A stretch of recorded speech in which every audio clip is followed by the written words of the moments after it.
ഇനി 24 പുറത്തുകൊണ്ടുവന്ന ഒരു വാർത്തയിൽ സർക്കാർ ഇടപെടൽ ഉണ്ടാകുന്നു എന്ന സന്തോഷ വാർത്തയാണ് പ്രേക്ഷകരെ അറിയിക്കാനുള്ളത്. മെഴുകുതിരി വെളിച്ചത്തിൽ പഠിക്കുന്ന ഇടുക്കി വണ്ടിപ്പെരിയാറിലെ സഹോദരിമാരുടെ ദുരവസ്ഥ 24 പുറത്തുകൊണ്ടുവന്നിരുന്നു. അതിന് പിന്നാലെ ഇപ്പോൾ അതിലിടപെട്ടിരിക്കുന്നു റവന്യൂ മന്ത്രി കെ രാജൻ. കളക്ടറോട് റിപ്പോർട്ട് തേടുമെന്നും നടപടി സ്വീകരിക്കാൻ നിർദ്ദേശം നൽകുമെന്നും മന്ത്രി വ്യക്തമാക്കി. ഇഞ്ചിക്കാരുള്ള സഹോദരങ്ങളായ ഹാഷിനിക്കും ഹർഷിനയ്ക്കുമാണ് തോട്ടം മാനേജ്മെന്റ് വൈദ്യുതി പോസ്റ്റ് സ്ഥാപിക്കാൻ അനുവദിക്കാത്തതിനെ തുടർന്ന് ഇരുട്ടിൽ പഠിക്കേണ്ട ഗതികേടുണ്ടായത്. പക്ഷേ ഏത് സാഹചര്യത്തിലാണെങ്കിലും അങ്ങനെ ഒരു കുടുംബത്തിന് വൈദ്യുതി കണക്ഷൻ തകരാറിലാക്കാവുന്ന ഒരു ഇടപെടലും നടത്താൻ പാടില്ല.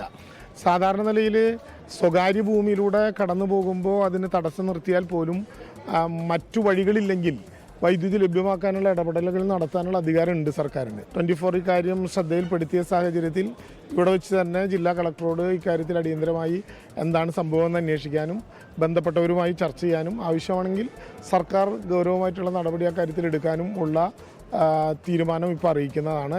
നമുക്കറിയാം, ഇപ്പോൾ പുറമ്പോക്കിൽ താമസിക്കുന്ന ആളുകൾക്ക് പോലും വൈദ്യുതിയുടെ കണക്ഷൻ കിട്ടാൻ, വോട്ടർ പട്ടികയിൽ പേര് ചേർക്കാൻ, ഗ്യാസ് കണക്ഷൻ ഉപയോഗിക്കാൻ, ഇങ്ങനെ വളരെ അനിവാര്യമായിട്ടുള്ള കാര്യങ്ങൾക്ക് പുറമ്പോക്കിൽ താമസിക്കുന്നവർക്ക് നമ്പർ ഇട്ട് കൊടുക്കാൻ പോലും അധികാരമുള്ള ഒരു സംസ്ഥാനമാണ്, അല്ലെങ്കിൽ തദ്ദേശ സ്വയംഭരണ സ്ഥാപനങ്ങൾക്ക് അധികാരം കൊടുത്തൊരു സ്ഥലമാണ് കേരളം.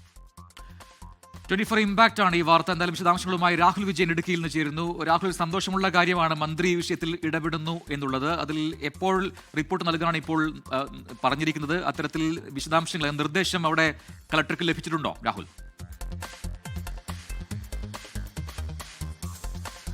പ്രിജിന് ഏറ്റവും അടുത്ത ദിവസം തന്നെ ഈ കുടുംബത്തിന് വൈദ്യുതി കണക്ഷൻ ലഭിക്കും എന്നുള്ളൊരു പ്രതീക്ഷ തന്നെയാണ്. കാരണം കളക്ടർ ഈ വിഷയവുമായി ബന്ധപ്പെട്ടുള്ള ഇടപെടൽ നടത്തിയിട്ടുണ്ട്.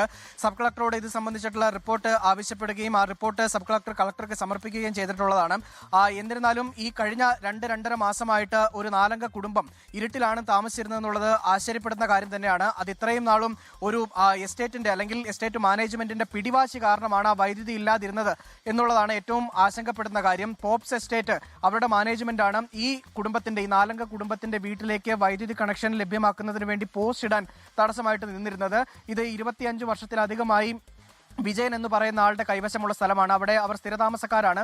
എന്നാൽ ഈ സ്ഥലം പോപ്സ് എസ്റ്റേറ്റിന്റെ ആണെന്നുള്ള അവകാശവാദം ഉന്നയിച്ചതോടുകൂടിയാണ് വണ്ടിപ്പെരിയാർ പഞ്ചായത്ത് ഈ സ്ഥലത്തിനുണ്ടായിരുന്ന ഉടമസ്ഥാവകാശം റദ്ദ് ചെയ്തുകൊണ്ട്, അല്ലെങ്കിൽ ഉടമസ്ഥാവകാശ സർട്ടിഫിക്കറ്റ് റദ്ദ് ചെയ്തുകൊണ്ട് KSEBിക്ക് മറുപടി നൽകിയത്. അതിന്റെ അടിസ്ഥാനത്തിലാണ് KSEB കണക്ഷൻ കൊടുക്കുന്നത് താൽക്കാലികമായിട്ടെങ്കിലും നിർത്തിവെച്ചിരുന്നത്. അതിനപ്പുറത്തേക്ക് കളക്ടറുടെ ഒരു ഇടപെടൽ ഈ ഘട്ടത്തിൽ ഉണ്ടാവാൻ പോവുകയാണ്. അത് 24 വാർത്തയ്ക്ക് പിന്നാലെ റവന്യൂ മന്ത്രി നേരിട്ട് ഇടപെട്ട് കളക്ടർക്ക് നിർദ്ദേശം കൊടുത്തിട്ടുണ്ട് എന്നുള്ളതാണ് മനസ്സിലാക്കാൻ കഴിയുന്നത്. ഏറ്റവും അടുത്ത ദിവസം തന്നെ ഈ കുടുംബത്തിന് വൈദ്യുതി ലഭ്യമാക്കുന്നതിനുള്ള നടപടി KSEB സ്വീകരിക്കുകയും ചെയ്യും. വളരെ പെട്ടെന്ന് തന്നെ പ്രകാശം പറക്കട്ടെ, 2 കുഞ്ഞുമക്കൾക്കും പഠിച്ച് മിടുക്കരാകാൻ കഴിയട്ടെ. രാഹുൽ വിജയനാണ് വിശദാംശങ്ങൾ പങ്കുവച്ചത് ഇടുക്കിയിൽ നിന്നും. ലോകത്തെവിടെയായാലും ഏത് സമയത്തും 24 വാർത്തകളും ഓഗ്മെന്റഡ് റിയാലിറ്റി പാക്കേജുകളും എക്സ്പ്ലെയിനറുകളും വിശദമായി കാണാൻ ഞങ്ങളുടെ YouTube ചാനൽ നിങ്ങൾക്ക് സബ്സ്ക്രൈബ് ചെയ്യാം.